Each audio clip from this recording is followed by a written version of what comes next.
Good afternoon, everybody. Thank you for joining us here today. I'm going to give it another minute as folks trickle in here at the start of the webinar today. So thank you again for taking the time to join us, and we will kick it off here in a minute.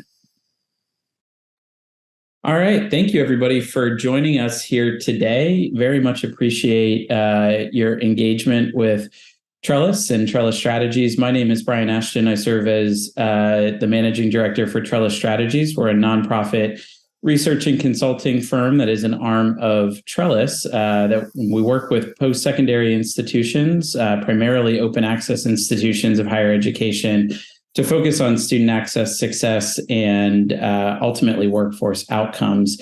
In that vein, we've had a relationship with Workforce Talent Educators Association over the last 6 or so months and have gotten to know Jen Dirmeyer and the team over at WTEA as they've worked on elements related to skill alignment in post-secondary education and career impact audits for higher education institutions.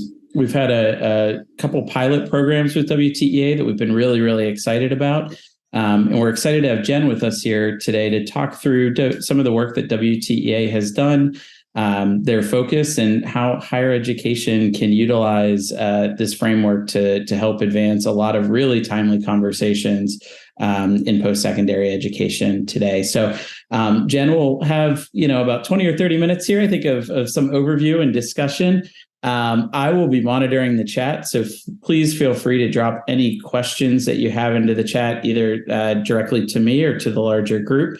And then if relevant, I'll flag her in the middle. If not, we'll hold to kind of the end and then do a Q&A piece at the end of the session today. So Jen, I will turn it over to you. Thank you so much for being here today with us. Thank you so much, Brian. Brian, if you could enable screen sharing for me, that'd be great, so I can share my presentation. I'll just start with a brief introduction and an explanation maybe of why we started doing this work. So before I co-founded Workforce Talent Educators Association, I was a tenured economics professor at a fantastic school in Michigan. And it was an opportunity school, so very high acceptance rate, lots of students that were first gen. Most of our students worked. It was a school that was designed to be open to students who may not have traditionally felt comfortable in post-secondary higher education. And I loved it. It was a wonderful place to be. You really feel like you have a chance to make a difference in someone's life. You get to be part of post-secondary education being that pathway to economic mobility that it really has the potential to be. And it's truly, there's nothing like it. So I guess that brings up the question of why I would leave and do something else, given that I was in this wonderful place. And the answer really is that doing that work was hindered by the overall infrastructure that we have for post-secondary education. So it became very clear to me that while everyone really wants post-secondary to be the engine of economic mobility, we haven't set up any systems to support that work or to reward that work. So if you, like me, are an educator who is every day trying to make sure that your educational opportunities are translating into economic opportunities at the end of their educational experience, you know that this is not what gets you high rankings on U.S. News and World Reports, right? This is not what gets you additional state or federal funding. And so it's very hard to make that investment and do that work in a sustainable way when there isn't economic response to it, or there isn't any sort of systemic infrastructure that supports it. So I left higher ed to create a nonprofit that would help not only to support that work of aligning your educational experiences with students' post-grad workforce success, but also that could provide a pathway to financial sustainability for this, right? So I will go ahead and share my screen and show you the vision. For WTA, Workforce Talent Educators Association. So quality assurance for career building education, meaning that we designed a quality assurance process that would look almost entirely at how well the educational program is aligning to the post-grad workforce opportunities for students, and provide a way for schools to show others what they can do, and be able to attract both students, grants, and employer partners based on their excellence in alignment to the workforce. So this is the why, right? We really want post-secondary education to be that pathway for economic mobility. And I think that one of the hard truths of the last couple of years is that we're not where we want to be. And the real question, I think people look to the educators and ask why we're not where we want to be, but I don't think that it's really to the educators that we should be looking, right? It's more actually to the external forces that are creating the incentives and the support for educators to do this work. If we really want this to be the case, then we actually have to reward and recognize educators who are doing this work well, who are opening pathways to workforce success for students. And if we do that, then we can create a system where workforce outcomes, skills-based educational opportunities, and frankly, employer-recognized and employer-validated programs are the ones that rise to the top, not the programs who admit the fewest students. So how is it that we want to do this? So we have something called the Career Impact Audit. And audit, I know, is sort of a charged word, but we wanted it to have the weight of an audit, because what we really are doing is taking a microscope to a program, understanding inside and out how it's built and the impact that it's having on students. And then at the end of that, being able to show employers and prospective students and philanthropists, right, what it is that you're really accomplishing for your students. So it has to have the weight of the audit so that it can have the impact that we want it to have at the end. So we look at many things in the Career Impact Audit. So the first piece is workforce outcomes. We think a lot about what outcomes we should expect from post-secondary education. Job placement, earnings, those are pretty typical at this point, thinking about that. Return on investment is a little bit taking it to the next level, right? So not only are your students earning perhaps more than they would earn if they had gone only to high school, but are they earning enough to justify the cost of the program, right? And on what time scale are they earning enough to justify the cost of the program? And then finally, we do look at scale, right? Employers care how many students are coming out of the program. It helps them think about and plan. So while that's not particularly a achievement variable, it is something that helps us and that employers are interested in. So the second piece is the student success. And what we're looking at, educators here will recognize this, right? There's this whole other world outside of learning that supports the learning and supports students in their whole selves as they go through this process. And so we think about three elements. So student support, your tutoring, your wellness, all the other things that kind of support students. Career services, we separate out because we think that thinking about that job pathway should be something that is incorporated into the entire experience for students. So we look at that. And then lastly, we look at instructor effectiveness. These are not in order of importance, but instructor effectiveness, again, this is less about what their student evaluations were, right? But instead thinking about the impact that the faculty have on the ultimate postgraduate success of students. And then the last piece of the career impact audit, and I would say in many ways the core, and something that we have pulled out and have done separately, so without the entire audit, just the skills verified audit. The skills verified process is what I would say is our distinguishing feature. So we are looking at whether or not your students have the skills necessary for success in the target occupation, and then how reliable that skill attainment is within the program. So I'm going to go ahead and do this one, and then we'll look for. Well, I want to pause before I get into skills and see if there's any questions on the first two sections. Jen, there is one here. It said, why did you select employment and earnings outcomes within 1 year of completion rather than a longer period of time? Yeah, that's a really great point because this does tend to play out. And what I will tell you is that it should really say starting 1 year post graduation, more than this is sort of a flexible process, so we can change it depending on the goals of the program. For a short-term program, 1 year is actually really a good measure. But if you have a 2, 3, or 4 year program, then 1 year is interesting, but probably we're not going to see that really start to pay off until 3, 4, 5 years post graduation. So you'd want to look at that as well. Any other questions on the first two sections? We'll have time later too. That is all that has been placed in the chat, but we'll keep monitoring it.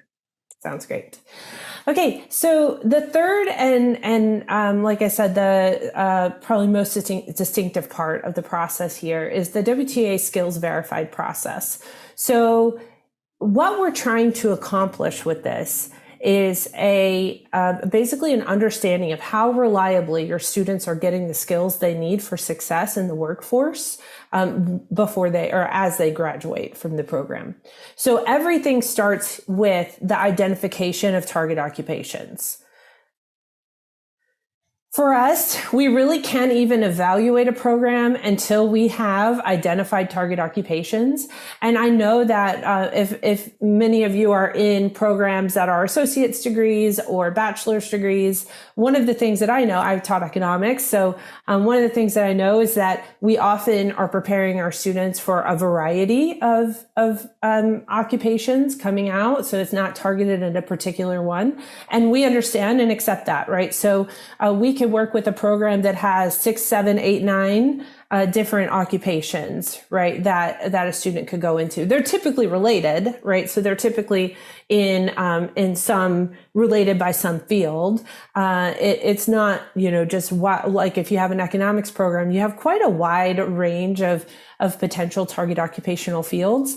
But mostly we're talking about, 6 or 7 occupations that are pretty closely related. But still, we require that we start with the occupation. And the reason we do that is that if we think about graduate success, then we're really talking about their ability to both get a job and then be productive in that job, right? And so if we don't think about this from that job level, then we find that it's far too easy to kind of open up gaps and have students sent out that are not prepared for any particular job, right? So we start everything at the target occupation. The next thing that we do is we look at what skills are necessary for success in that occupation and then map those to the program skills. So what we build industry skills profiles and program skills profiles, and then we match those up to see how well the program is aligned in teaching the skills that are necessary for success in the various jobs that students could get after leaving. The next thing we do after we have that foundation of understanding the target occupations and then understanding the skills is dive into an evaluation of the program. So the evaluation is 3 different parts. So we're looking at alignment, reliability, and strength. Alignment is understanding that critical skills validated by industry and how well those align to what's happening in the program. We want to make sure that students have all the certifications and educational requirements that are necessary for employment. For example, if you were a flight school and it was required that students had 600 hours of flight before they could be a flight instructor, and they graduated the program without 600 hours of flying time, then this would be a negative, right, on the evaluation. So we're looking always for what are those required certifications, what are the credit hour requirements that you actually, by state law or for any other reason, have to get in order to be employed in the occupation. We want to make sure those things are happening in the program. There will be rubrics here, which I will not go over, but if anyone wants to dig in, I can definitely share that with you. And the second piece is reliability. So here we're really looking at how have you set up the program to make sure students are reliably getting those skills, right? So we're looking at whether or not your all of the critical skills are actually assessed with mastery assessments in the program. Do your grading policies allow students to fail a significant portion of important assessments and still ultimately pass? So for example, there are some grading policies out there that are based on proficiency. So students have to get a 70 or an 80% on major assignments in order to continue in the program.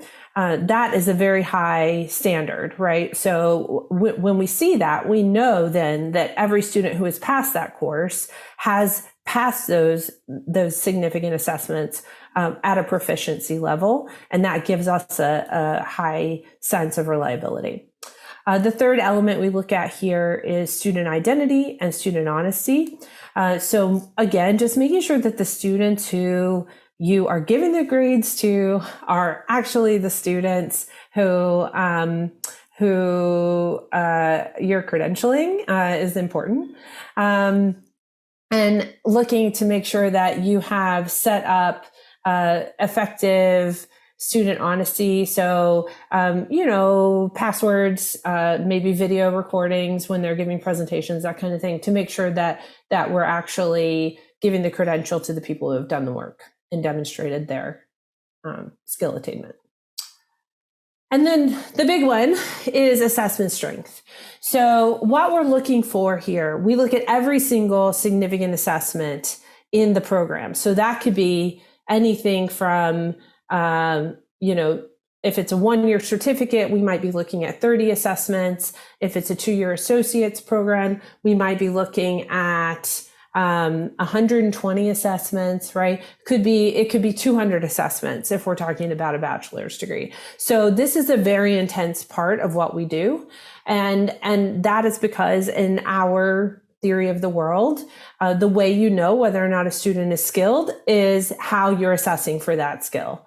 So we look at every significant assessment and we're looking for 3 things: task and context authenticity, rigor and independent decision-making, and reliability of grading.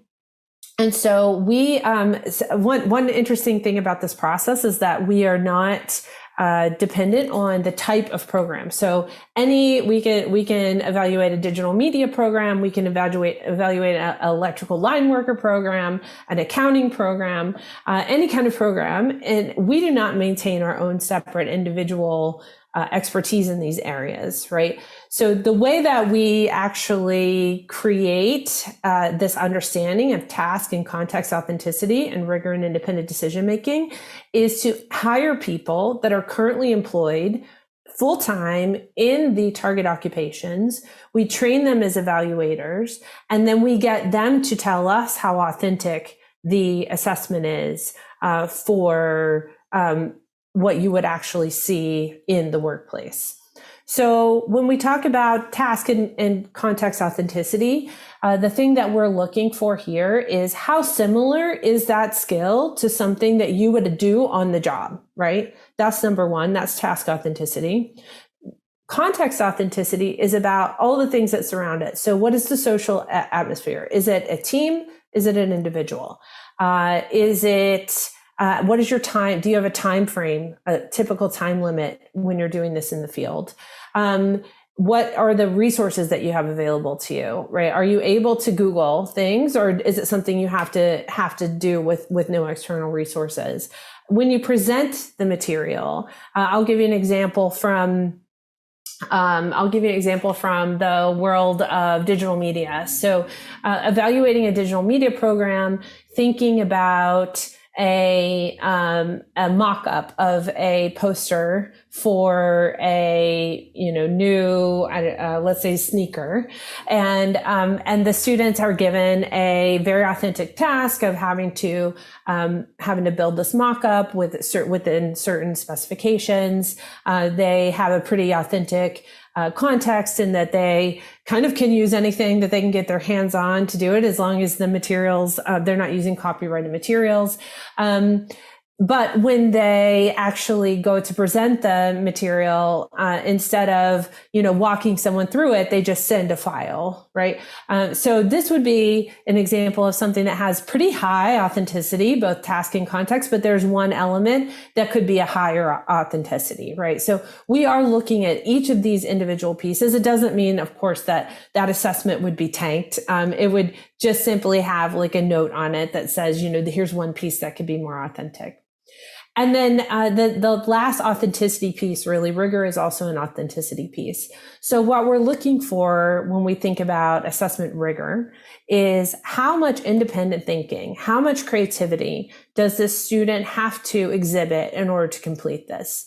And so where this ends up coming out is in thinking about the level of instruction that students are given, and the amount of boundaries that they're given around the task, right? So it is very easy, believe me, I know, to over instruct students in assessments because we get so many questions and we're trying to forestall the questions.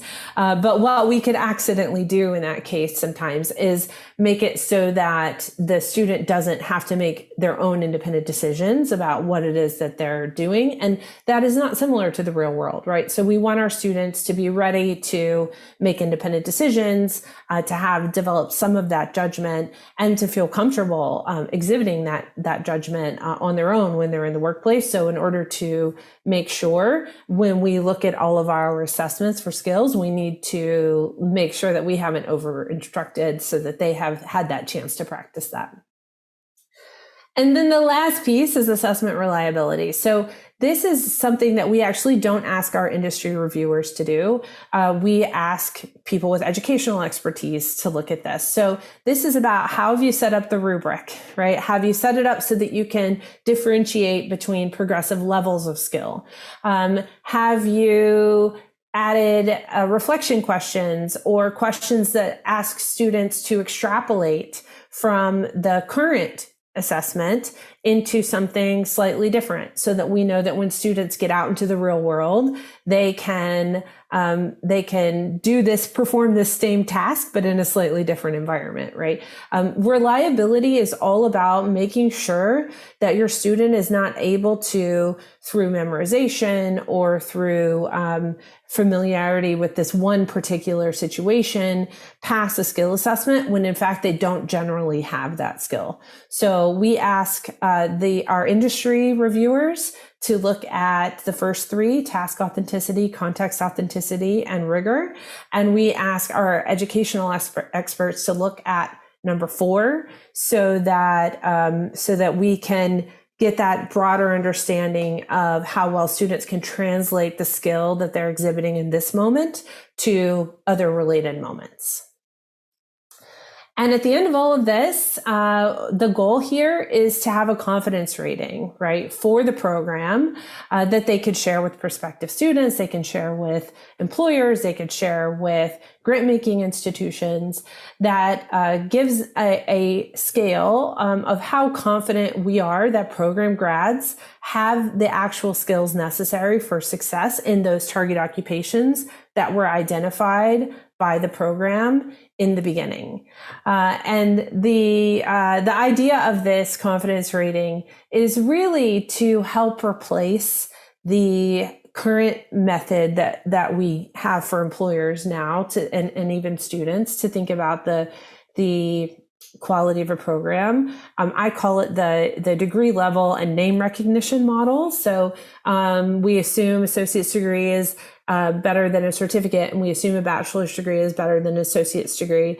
But we don't even really know what better means, right? And we are in fact doing our students a disservice if we imply that simply spending longer in school is necessarily making them more prepared, right, for success on a job. It could be the case, but it could also not be the case.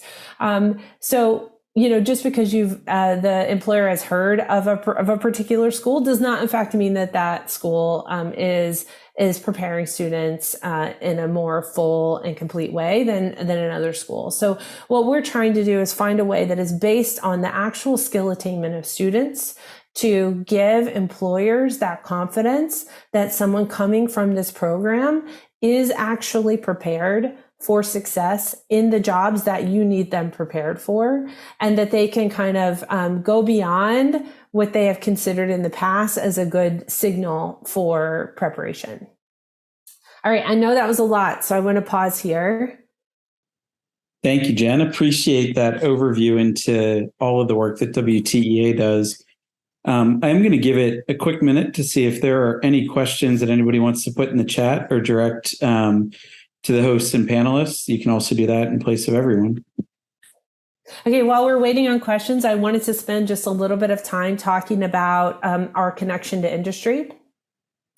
So the whole thing was born on the idea that we want to find an alternative way to evaluate the quality of a program.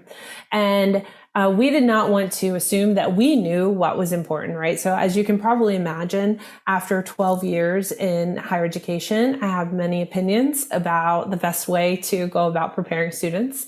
But it's important and was very important for me to recognize that as an educator, I have one particular perspective on that, and that there's a whole other perspective that I don't get enough of, and that's the industry perspective.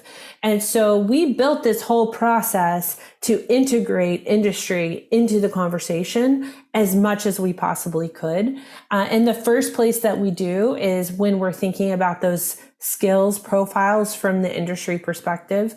We do research on, there are state lists of what skills are important for particular jobs. There are often occupational lists of what skills are important for particular jobs. We use AI-enabled research to generate lists of potential skills that are important for particular jobs.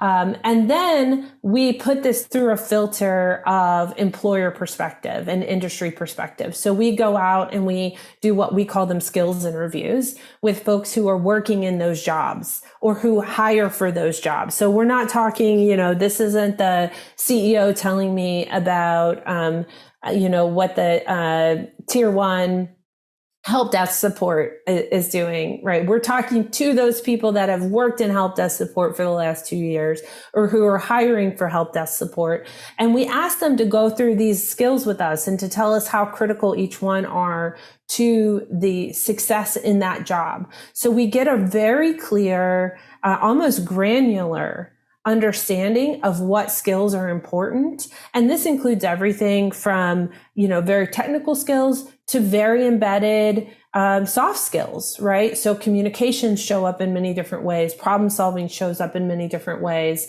It is really a really interesting lens when you put a list in front of people and you start talking about how important various skills are. And, that's important to my to my help desk guy.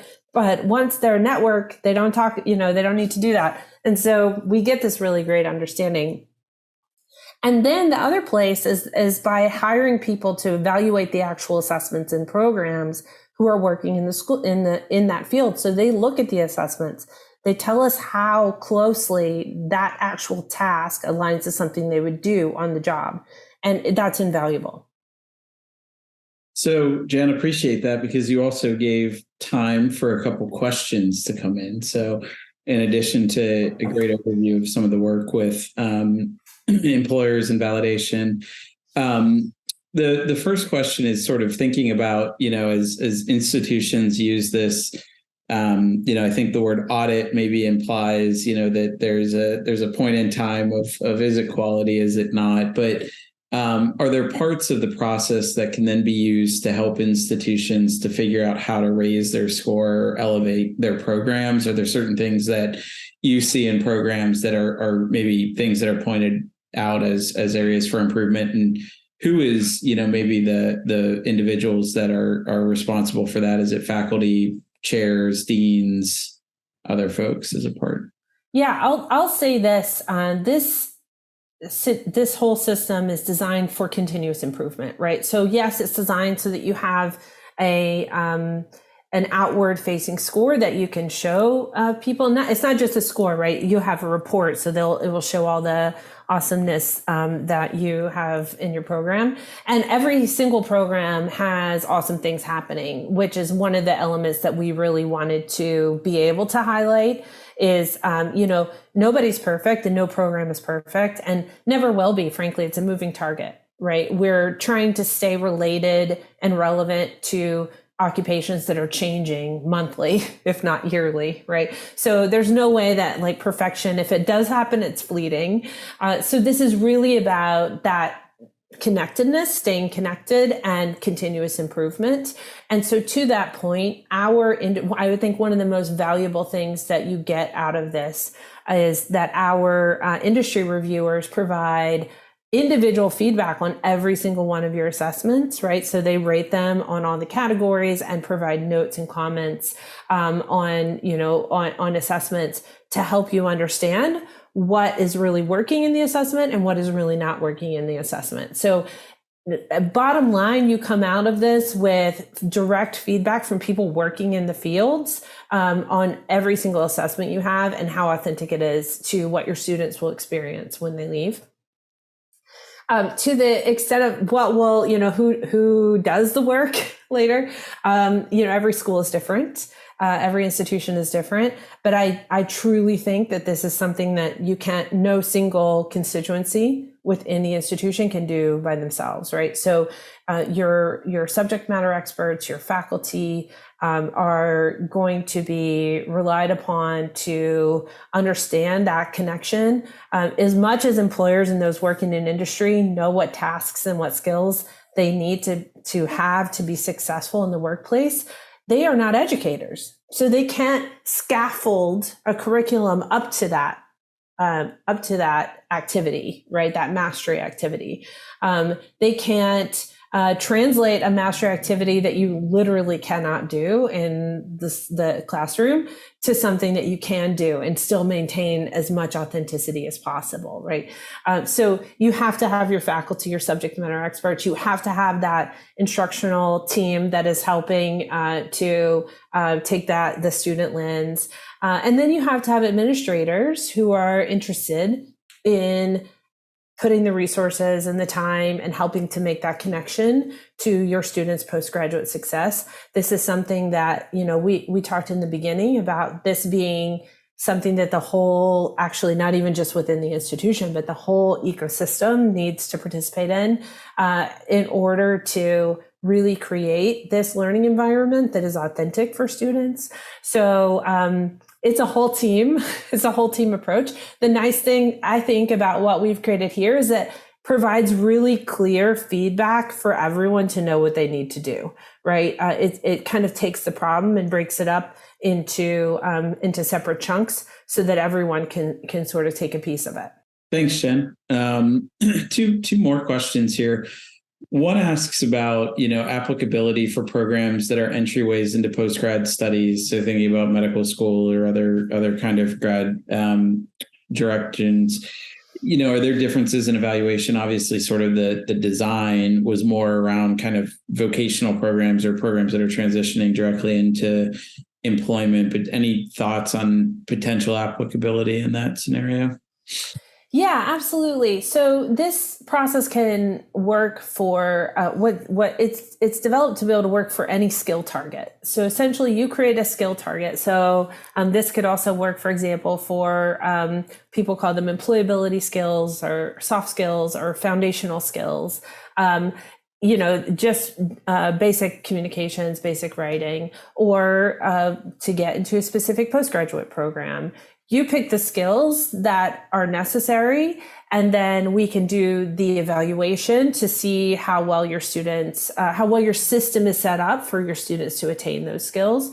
The thing that I would think would be particularly different about programs designed for postsecondary or for further education would be that the people we'd have evaluating the program would be a mix of those that were actually working in the even one over field, right? Thinking about if it was for medical school, for example, we would want to think about people who had experienced medical school, right? We might also want to think about just looking at the requirements, the base requirements for getting into graduate school and making, so for example, particular test scores or things like that we want to make sure that your students are prepared for. So I think we would probably put a larger focus on the alignment between the next level education requirements and the assessments than we have in this presentation, which really makes that tight connection between employment and the preparation. So I think that would be the difference. Great, thank you. Welcome. Any other questions that anybody may have? We do have another one here. So, you kind of talk about some of the confidence ratings and the employer components of this. To what extent do you think employers will pick up on the confidence ratings? And then what can other stakeholders do to help employers understand those ratings? What could higher education institutions, for example, do, or maybe, other intermediary organizations do to help promote that confidence rating? Yeah, so this is a tough one. And so I've spent quite a lot of time now talking to people that work in the industry and people that hire in the industry, in various industries. And I will say that there is a pretty stable process for determining candidate capability, the chances of candidate success right now, right? And it's the thing I mentioned, degree level, name recognition. So if we want employers to start thinking more on a skill-based hiring level and to start expanding their the opportunities for people that come out of very specific narrow pathways that they are used to looking at, then we all actually have to kind of approach this together. So if we built this specifically with employers in mind. We really wanted to give employers what they needed to create a better candidate search process. Now it's going to be interesting to see if they do pick it up, right? And so instead of waiting for them to do that, the idea here is to have the educators be also the advocates for this, right? So if we can get educators interested in touting their capabilities on a skills first basis and talking to employers, and we are talking to employers, and we bring the ecosystem into talking to employers, and then we demonstrate that this is a really true possible way to evaluate the potential capability of students coming out of all sorts of programs that they may not have considered in the past. If we demonstrate that this is effective, then we'll pick it up, right? So what employers want is something that is more effective than what they currently have. And frankly, what they currently have is not very effective. So I think we've got a really good chance. We all have to kind of push in that direction, though, so that we can get enough momentum that it makes sense for employers. Thank you, Jen. I do not have any more questions here, so I'll pause for 1 minute to see if any additional questions come in. I do have one in closing for you that kind of builds off of that employer confidence component.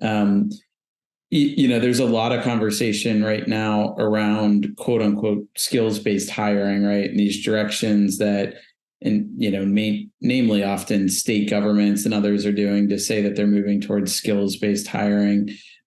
We've done some work with you in some regions and evaluated kind of the idea of not necessarily skills-based hiring, but like you talked about earlier, kind of degree level based hiring and challenging some of the assumptions around degrees and what level of degree is necessary for activity. Could you maybe talk to, just in the work that you have done with speaking with individuals in the field, hiring managers, people that are actually doing the job, recruiters, what some of the perceptions are around the degree requirements, and then how some of those conversations go on the skills side to help drive consideration of alternative degree pathways for individuals coming into their primary roles that they're hiring for? Yeah, definitely. So I will say that when I've talked to people who are hiring, that I get almost always the same thing. Absolutely, I'll consider someone with, we always just say 1 degree level lower. So associate's degree instead of bachelor's degree, or with a certificate instead of an associate's degree. But it's always better if they have the bachelor's, or it's always better if they have the associates. And so right now there is a presumption that, while it would be possible for me to hire somebody at a lower degree level, I will always prefer somebody with a higher degree level. And personally, for me, this is not the state of the world that we want to see. Students have so many different living situations and so many different personal situations that sort of guides and directs them into different degree lengths, right? Different levels and lengths of time. And there's no reason that someone should have to go and get a bachelor's degree just because it gives them sort of a +1. Even if it's not giving them the skills that are actually necessary for success in a particular job. And so what we really want to see is not for employers to just say, yes, of course I would consider it, but for employers to say, well, typically a bachelor's degree is associated with the skills that we need. But I've seen some associate's degrees that also offer the skills that we need. Right? We want employers to start thinking on an entirely different level about how they're evaluating education. You might hear people talking about the degree is over and higher education is no longer as valuable. And I don't buy that at all. And when I talk about skills-based hiring or skills-based education, I do not mean that as a substitute for what we have now, because that's just not true. I think it's not recognizing what we have built and what we have now. We have an enormous infrastructure in the United States of post-secondary institutions and degrees and certificates at all levels that are offering different packages of skills. Now, we're not used to thinking of ourselves in that way. We're not used to thinking of the skill sets that we are providing our students. Well, actually, the secret is, of course, we are thinking about that. If you're a faculty or a program director or a dean, you think about the skills that you're giving your students. We're just not used to writing them down and touting the skills that we're giving our students, right, as the primary thing that we're doing. And so, we don't need to throw away the higher education infrastructure that we have. It's amazing, frankly, what it is that we have. It's best in the world. What we need to do is find a way to look beyond something like the title of a program or the level of a program at the actual skills that are being attained in the program, and do a better job of aligning the requirements for the job with the actual educational skills that are being learned, right? So we think about building this system where an associate's degree makes sense because of the 85 skills that you attain while taking that associate's degree. And you need to get the bachelor's degree because you need an extra 80 skills, right, that are being attained in the bachelor's degree for that job, not just because, oh, it's nice to have.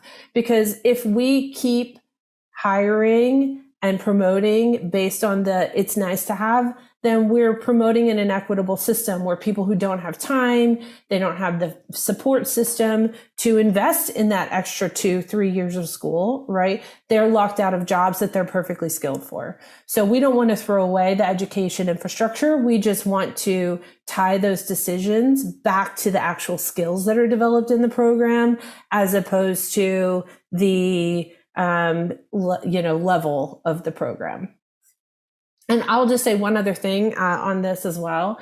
We often there's like a ranking situation, and employers will think, oh, well, if I'll hire somebody out of the top 100 computer science programs in the United States. And the thing is, our top 100 computer science programs in the United States is based essentially on a peer review system, meaning other colleges rate them, and then the number of students who are not allowed in, right? So we have created, in my mind, an upside down world where the more exclusive the program is, the higher quality it is.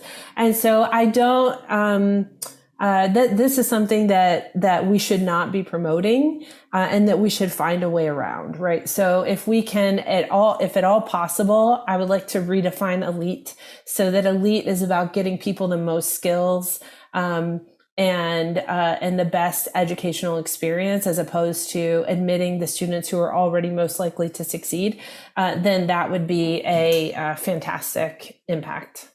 Absolutely. And there's quite a few threads to pull on there, and not the least of which I think aligns with sort of our direction, which is looking at how do we begin to recreate trust in the post-secondary education system. And some of that requires that localization and breaking down of some of those barriers, because it is both on the employer side as well as the consumer side. And so there are not any other questions at this time. But thank you again, Jen, for joining. And as I mentioned at the beginning, from our perspective, as we begin to look at new ways to help institutions to evolve and to grow, and support modern learners, the work that we've been able to do with WTEA at Trellis has been instrumental in understanding academic program design, and being thoughtful about how we can create really strong industry bridges and connections. And so really excited to have Jen join us today, and for everybody to get a sense of some of the work that Jen has done. We are exploring additional ways to grow and scale this with partners. And so if you're a Trellis partner, please reach out to your institutional support consultant or other team members that you work with to learn more about some of the work that WTEA is doing, and more than happy to engage in those conversations with folks as we continue to mature our work together. So thank you all for joining today. Jen, I think your last slide had your email address, but might be something that I can throw in the chat here if you're comfortable with it as well. And that way, if anybody does have any additional questions, they can reach out to you as well. There it is. Thank you. You beat me to it. But thank you all again for joining today, and thank you, Jen, for your continued partnership and for joining and sharing more about WTEA with everybody. Well, thanks so much, Bryan. And I'll just close by saying that, you asked at one point what we needed to do to make this shift. And I would say that the work that Trellis is doing is so important, because if we don't have some ecosystem infrastructure support to help educators do this important work and to help WTA do this important work and reach out to employers, then we're not going to be able to make the shift. So I have so much faith and confidence and optimism when we work together, because I believe that together we can create a world where students are judged based on the skills that they have attained, and new opportunities are open to everyone. So thanks so much. Thank you, Jen, and thanks everybody for joining.